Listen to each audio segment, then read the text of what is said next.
ছেলেবেলার শ্লোকটা আপন মনে বিড়বিড় করি, নদী তুমি নদীতেই থাকো, বাড়িতে এসো না।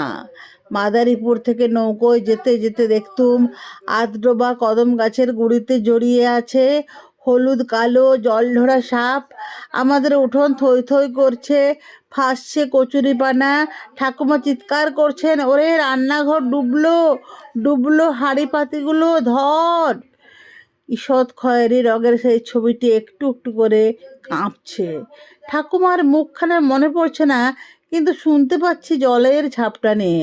এখনো আমার বয়সে কোনো কিশোর দৌড়চ্ছে আড়িয়াল খাঁর বাঁধ থেকে বাঁচবার জন্য। ডুবে যাচ্ছে অসংখ্য রান্নাঘর, তৈজসপত্রের সঙ্গে ওলট পালট খাচ্ছে অন্য কার ঠাকুমার শরীর। নদী তুমি নদীতেই থাকো, বাড়িতে এসো না। বিক্রমপুরের সেই পরিচ্ছন্ন সুন্দর গ্রাম, কলাকোপা বাঁধরা, তার পাশে ইচ্ছামতি